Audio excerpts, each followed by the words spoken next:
खूप दिवस झाले मार्केटमध्ये स्ट्रॉबेरी आली, पण घरी काही आली नव्हती. फायनली आज स्ट्रॉबेरी आलेली आहे. तर मी आज स्ट्रॉबेरीपासून काय बनवणार आहे? सगळ्यात प्रथम तर धुवायची कशी. पाण्यामध्ये सोडा टाकायचा, त्यामध्ये स्ट्रॉबेरी टाकायची आणि व्हिनेगर टाकून घ्यायचं. हलक्या हाताने हे करायचं आणि छान 10 मिनटं हे पाण्यात राहू द्यायचं आहे. देठं काढून घ्यायचे आहेत. पाणी पाहू शकता कसं झालेलं आहे. अजून एक दोन पाण्याने धुवायचं. आता धुतल्यानंतर कपड्यावर टाकायचं आणि हलक्या हाताने पुसून घ्यायची. तर या ठिकाणी स्ट्रॉबेरी स्वच्छ झाली खाण्यासाठी. त्यानंतर कट करून घेतल्या 4-5 स्ट्रॉबेऱ्या. तर सर्वात प्रथम हेच बनणार आहेत जे सगळ्यांना आवडते. तर केळं सोलून टाकले 3, त्यामध्ये स्ट्रॉबेरी टाकून घेतली. गोडीनुसार साखर टाका किंवा मध टाका, काही टाकलं तरी चालेल. सब्जा बी टाकलं, दूध टाकलं आणि छान एकदम बारीक असं फिरून घ्यायचं. तर या ठिकाणी हे शेक बनवून तयार झालेलं आहे. तर चवीला म्हणसाल तर एक नंबर आहे. दुसरी रेसिपी तेवढीच मस्त आहे. स्ट्रॉबेरी छान अशी कट करून घेतली, मिक्सरच्या भांड्यात टाकायची. गोडीनुसार त्यामध्ये साखर घालायची आहे. एकदम बारीक असं फिरून घ्यायचं. तर कलर तर पहा खूपच सुरेख आला. त्यानंतर पॅनमध्ये टाकायचं आणि लगातार फिरवत बारीक ते मीडियम गॅसवर ही शिजवून घ्यायची आहे. तर पाहू शकता ही रेसिपी तर सगळ्यांना भारी आवडते. स्ट्रॉबेरी म्हणल्यानंतर लहानांपासून मोठ्यांना सगळ्यांनाच आवडते आणि खाण्यासाठीही खूप उपयुक्त आहे. हे पहा छान शिजत आल्यानंतर एका प्लेटवर टाकून घ्यायचं. पटकन जर घसरली नाही ना तर या ठिकाणी हे परफेक्ट असं झालेलं आहे. तर या ठिकाणी झालेलं आहे. त्यावर अर्ध्या लिंबाचा रस पिळून घेतला. जर व्हिनेगर असेल ना तर व्हिनेगरच टाका. अजून थोडासा वेळ होऊ दिलं. आता जास्त वेळसुद्धा शिजवायचं नाही बरं, नाही तर कडवट होते. त्यासाठी जवळपास 5 ते 7 मिनटं शिजवल्यानंतर हे परफेक्ट असं तयार झालेलं आहे. आणि थंडगार झाल्यानंतर छान असं घट्टसर येते. आता भरण्यासाठी काचेच्या याचा वापर करा किंवा चिनी मातीच्या भरणीत भरा. तर मी या ठिकाणी चिनी मातीच्या भरणीत भरून घेतलेला आहे. आता याचा जाम म्हणूनही वापर करू शकता आणि सरबत तर म्हणसाल तर अप्रतिम असं हे लागते. तर उरलेलं ग्लासमध्ये टाकून घेतले. त्यामध्ये सब्जा बी टाकून घेतलं, आईस टाकलं, अजून स्ट्रॉबेरी टाकून घेतली आणि थंडगार पाणी टाकून छान असं मिक्स केलं. तर या ठिकाणी हे स्ट्रॉबेरीचं सरबत खरंच सांगते चवीला एक नंबर असं हे लागते आणि झटपट असं हे बनवलेही जाते. जेव्हा हे बनवून तयार असेल जाम तेव्हाच.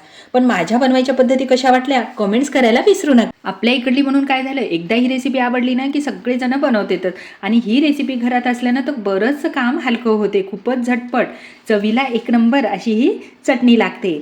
त्यासाठी ही चटणी कुठली आहे मला कमेंट्स करून मात्र जरूर सांगा.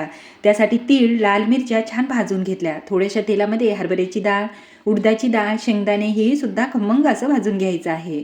आता भाजल्यानंतर पूर्ण थंड होऊ द्यायचं. त्यानंतर मिक्सरच्या भांड्यामध्ये टाकलं आणि चवीनुसार मीठ टाकून घेतलं आणि एकदम बारीक असं फिरवून घेतलं.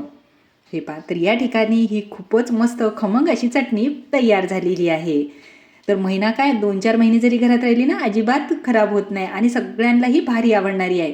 त्यासोबत बनणार आहे इडली आणि डोसे. त्यासाठी भात घेतला, रवा टाकला, दही टाकलं, थोडंसं पाणी टाकलं, चवीनुसार मीठ टाकलं आणि एकदम बारीक असं फिरवून घेतलं. मिक्सरच्या भांड्याला विसरून थोडं पाणीसुद्धा घालायचं. थोडासा खायचा सोडा टाकायचा, मिक्स करायचं. तर या ठिकाणी बॅटर तयार झालेलं आहे. तव्यावर थोडंसं तेल टाकलं, पाणी टाकून घेतलं, रुमालाने पुसून घेतलं. 2 पळी बॅटर टाकलं. जेवढा पातळ डोसा बनवता येईल ना तेवढा पातळ हा बनवायचा आहे.